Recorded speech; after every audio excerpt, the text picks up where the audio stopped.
ஆண்டின் பொதுக்காலம் 2வது வாரம் வெள்ளிக்கிழமை. நற்செய்தி பகுதி தொகுப்பு 6, அருள்வாக்குகள் 1-15 வரை. இன்று இயேசு 5 அப்பங்களையும் 2 மீன்களையும் 5000 பேருக்கு அளித்த அந்த நிகழ்வை இன்றைய நற்செய்தி அறிவிக்கிறது. இயேசு கப்பர்நாகுமிலிருந்து மக்கள் கூட்டத்தை விட்டு விலகி கலிலேய கடற்கரைக்கு அந்த பக்கமாக இருந்த பெத்சாய்தா ஜூலியஸ் என்ற தொலைதூர கிராமத்திற்கு பயணம் செய்தார். அங்கு சிறிய புல்வெளி இருந்தது. மக்களை விட்டு விலகி சிறிது நேரம் ஓய்வெடுக்கலாம் என்று நினைத்தவருக்கு ஏமாற்றமே மிஞ்சியது. ஏனென்றால் கலிலேய கடலின் அக்கறையில் இறங்கும்போது பெரிய மக்கள் கூட்டம் அவருக்காக காத்திருந்தது. அங்கு இருந்த 5000 பேருக்கு உணவளித்த புதுமையையே இன்றைய நற்செய்தி விவரிக்கிறது. இயேசுவின் உயிர்த்தெழுதலை தவிர மற்ற 4 நற்செய்திகளிலும் இடம்பெறுகின்ற ஒரே ஒரு புதுமை இந்த புதுமைதான். நம்மிடம் இறைவனால் அருளப்பட்ட ஆசிரை, பொருளாதார வசதியை இல்லாத நம் சகோதர சகோதரிகளோடு பகிர்ந்து கொள்ள கடவுளின் கரங்களில் நாம் ஒரு கருவியாக மாற அழைக்கப்படுகிறோம். மிகுந்த பசியோடு தன் வார்த்தைகளை கேட்ட மக்கள் கூட்டத்திற்கு அப்பங்களையும் மீன்களையும் பழுகிய இந்த நிகழ்வை நாம் கடவுள் செய்த அருளின் புதுமையாகவும் மெசியாவின் அடையாளமாகவும் கருதலாம்.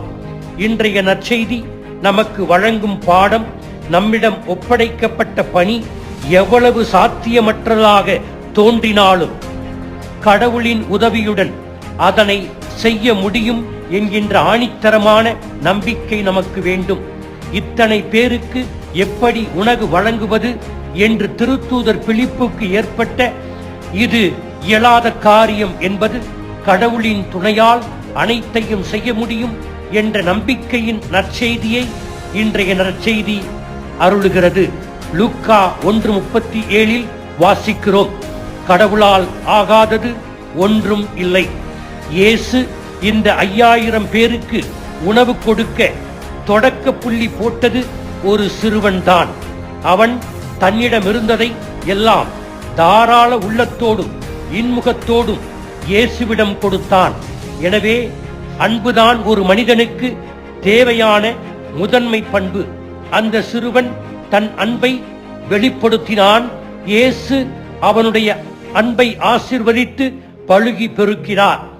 ஆனால் சுயநலம் கடவுளின் அருளாகிய வாழ்வு தரும் செயலை முடக்கி போட்டு விடுகிறது நம்மில்.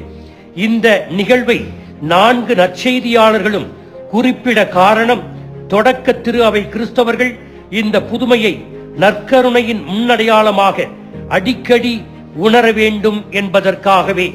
இன்றைய நற்செய்தி படிப்பிக்கின்ற படிப்பினை, கடவுளுடைய இரக்கத்தை வெளிப்படுத்த கிறிஸ்தவர்களாகிய நாம் கடவுள் கொடுத்த ஆசிரை அடுத்தவர்களிடம் பகிர்ந்து கொள்ள வேண்டும்.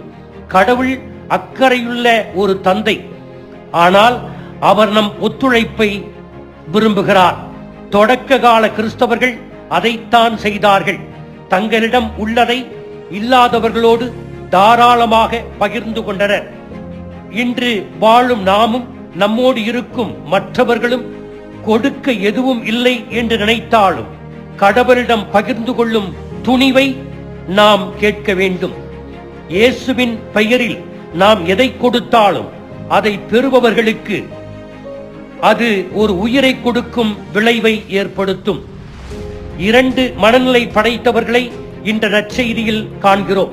ஒன்று பிலிப்புவின் மனப்பான்மை, இன்னொன்று ஆண்ட்ரூவின் மனநிலை.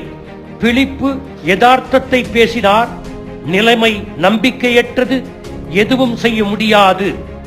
ஆனால் ஆண்ட்ரூ ஒரு சிறுவனிடம் 5 வார்கோதுமை அப்பங்களும் 2 மீன்களும் உள்ளன, என்னால் என்ன செய்ய முடியும் என்பதை பார்ப்பேன், மீதமுள்ளதை இயேசு செய்வார் என்று நான் நம்புவேன் என்று திருத்தூதர் ஆண்ட்ரூவின் மனநிலை நமக்கு வேண்டும். அதற்காக மன்றாடுவோம். ஆமீன்.